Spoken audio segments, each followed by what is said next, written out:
AP news కి స్వాగతం. ప్రముఖ ఆధ్యాత్మిక కేంద్రం పిఠాపురంలో కొలువైయున్న దత్త క్షేత్రాల్లో ఘనంగా గురు పౌర్ణమి వేడుకలు.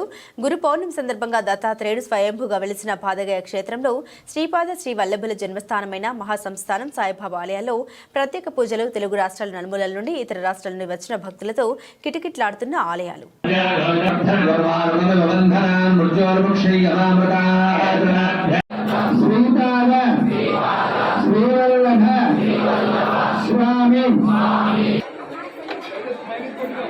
गणेश महाराज की जय।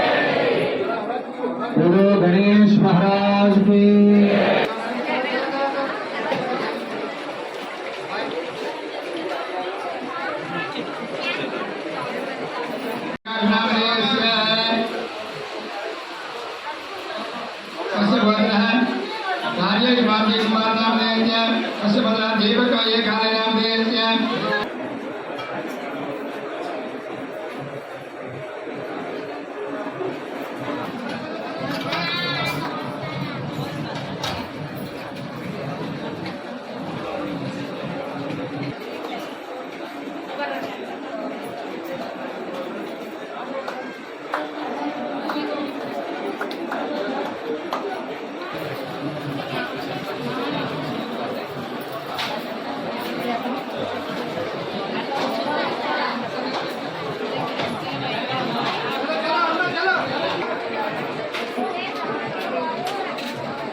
గురు పౌర్ణమి సందర్భంగా పిఠాపురం శ్రీ వల్లభ మహాసంస్థానానికి అధిక సంఖ్యలో భక్తులు నిన్నటి నుండే తరలి రావడం జరిగింది. మహారాష్ట్ర నుంచి అలాగే ఇతర రాష్ట్రాల నుంచి కూడా మరి అధిక సంఖ్యలో భక్తులు వచ్చి మరి మన వసతి గృహాల్లో ఉన్నారు. అలాగే గౌరవనీయులైన మన ఉప ముఖ్యమంత్రి వర్యులు శ్రీ పవన్ కళ్యాణ్ గారు కూడా వచ్చిన భక్తులకి ఎటువంటి ఇబ్బందులు లేకుండా అన్ని సదుపాయాలు ఏర్పాటు చేయాలని వారు సూచించారు. అలాగే మరి మేము కూడా వారి సూచనలకు అనుగుణంగా ఈ వర్షానికి కూడా ఇబ్బంది పడకుండా ఈ వాటర్ ప్రూఫ్ టెంట్లు కానీ అలాగే అదనంగా సెక్యూరిటీ సిబ్బందిని అలాగే క్లీనింగ్ అండ్ శానిటైజేషన్ సిబ్బందిని అందరినీ ఏర్పాటు చేయడం జరిగింది. అలాగే వచ్చిన భక్తులందరికీ కూడా ఉచితంగా వసతి ఏర్పాటు చేయడం జరిగింది. అలాగే మార్నింగ్ టిఫిన్స్, మధ్యాహ్నం భోజనాలు, నైట్ ప్రసాదాలు అన్నీ కూడా మరి ఎవరికి ఇబ్బంది లేకుండా మేము ఏర్పాటు చేసామని చెప్పేసి తెలియజేస్తున్నాము. సుమారుగా ఒక 5,000 మంది వస్తారని చెప్పి మేము అంచనా వేసి దానికి తగ్గట్టుగానే మరి మేము ఏర్పాట్లు అనేవి చేయడం జరిగింది.